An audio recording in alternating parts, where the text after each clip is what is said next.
over to us. In this article, also, the author focuses on how communication is being sacrificed for technology.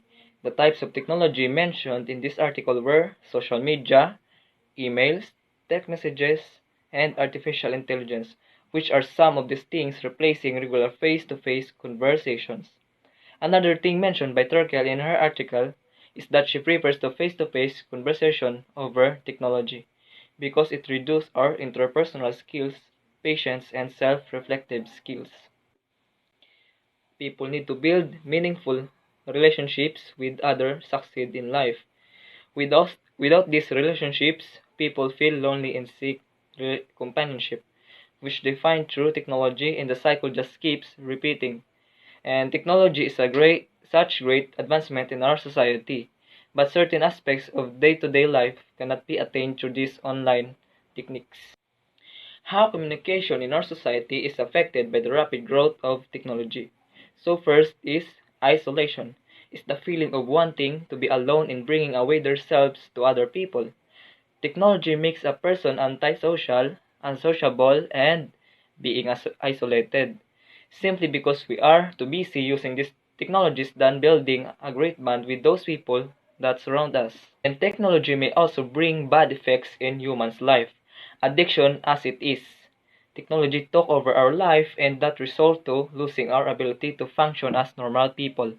We are controlled by these technologies instead that we controls it. And then, how social media makes history.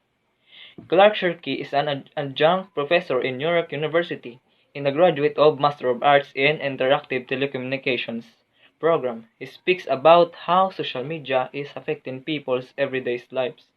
The interaction that opens so many doors in terms of ways in which we communicate. According to him, internet was the first media in history with negative supports groups.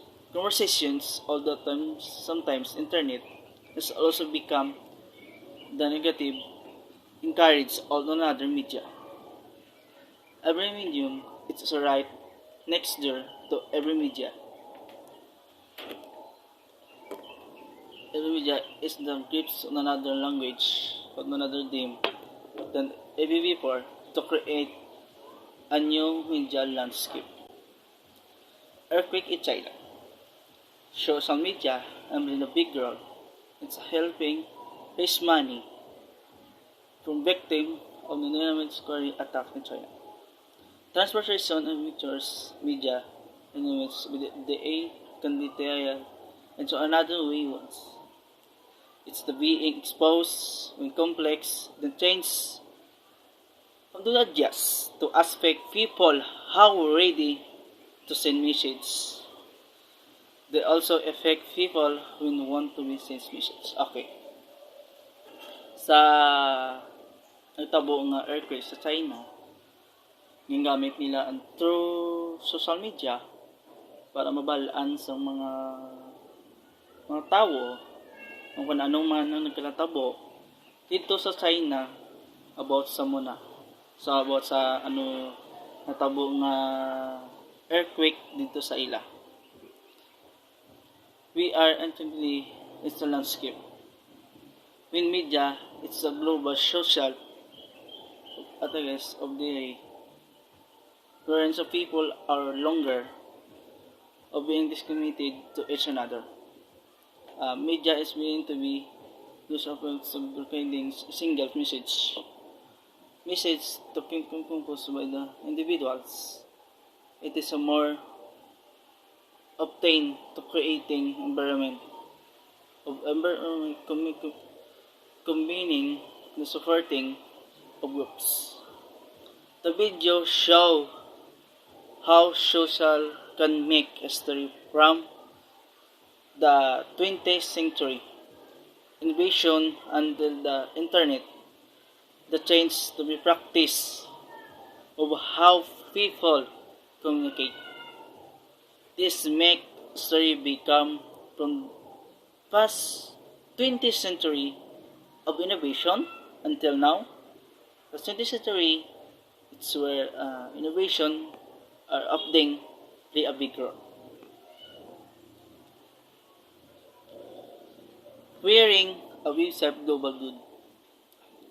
Communication is important to create connection or bridge of for better understanding. Gordon Brock has been key aspect of the synchronism of property. As climate change is also permitted of technology as tool to equipment and influence of the recovery. Mr. Brown is also signals to be used to be communication, just like Twitter and YouTube and communicate growing up policy. Is the sign of the social media involved global considered to be common rules. Okay. Amo naman ini ang punang minister nila nagimog isa sa equipment or tools para makalit sa mga kuhan sila sa study sa mga muna para ano ang ginagamit nila ng mga tools nga muna gani ang pito nagpaginang Twitter and YouTube is the access of those medium so as to be policy and cannot be to be claims to be anyone but to be by instinct. It's a public opinion. It's our newfound capacity. It's to connect to individual communication. It's a means we can get info. It's a connect when often take action communally and we effectually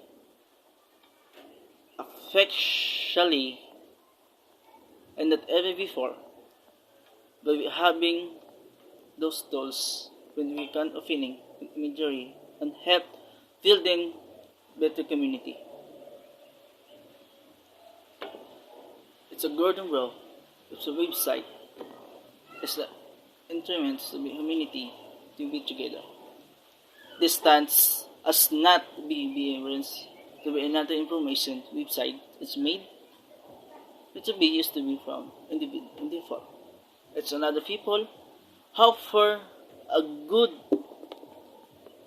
everyone, especially the how can be increase waves of heart so another life.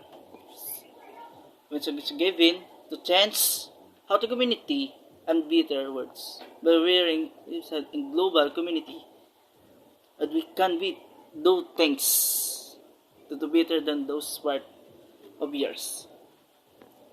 We already have the look, but instead of people that allows us life in each society.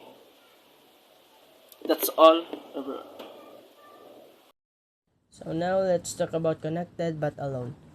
Sherry Turkle studies how our devices and online personas are redefining human connection and communication, and ask us to think deeply about the new kinds of connection we want to have.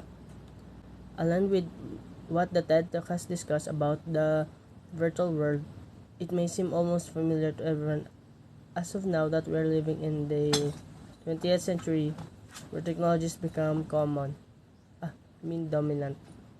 Most of it is cell phones for communications. It is true that what this virtual world wants to denote to us is about ourselves, about our identity to live better lives in real world.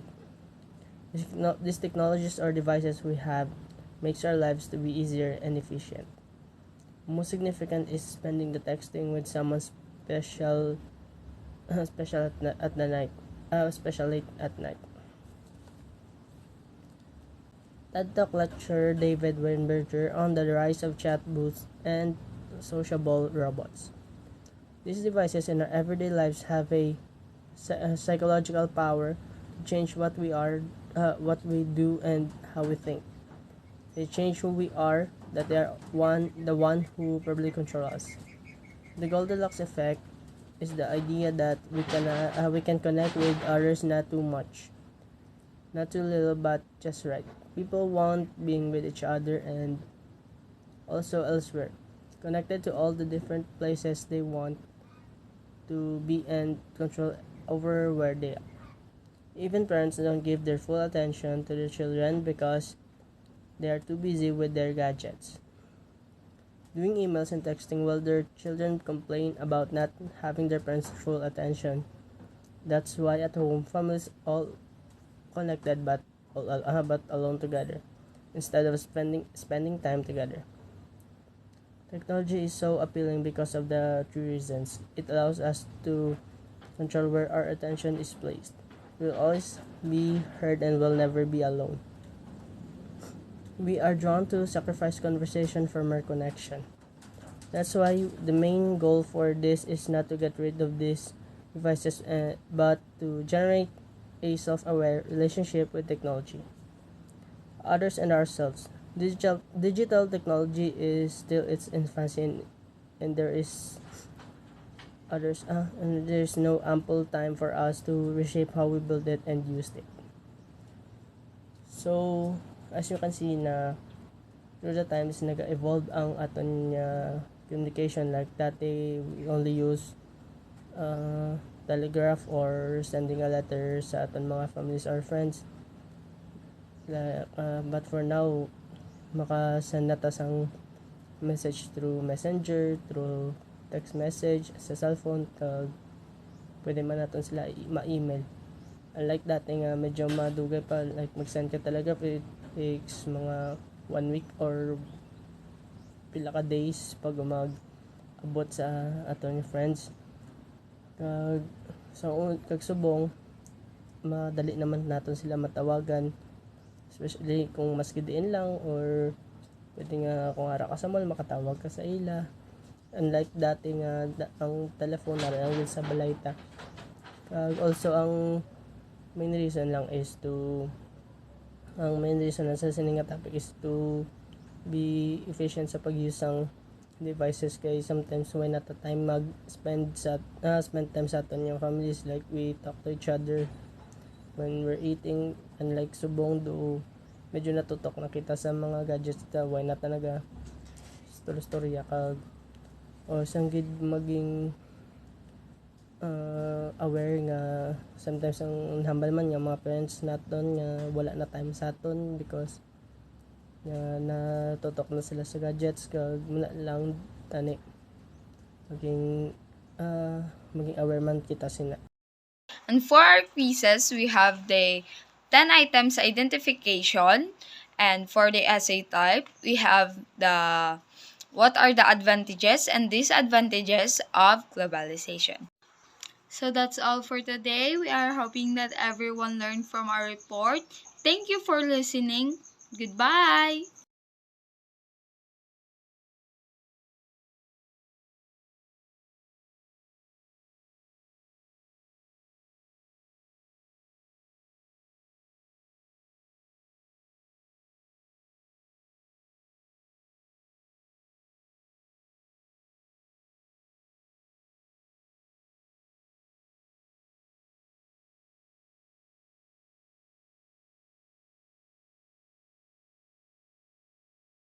And for our quizzes, we have the 10 items identification, and for the essay type, we have the what are the advantages and disadvantages of globalization. So that's all for today. We are hoping that everyone learned from our report. Thank you for listening. Goodbye.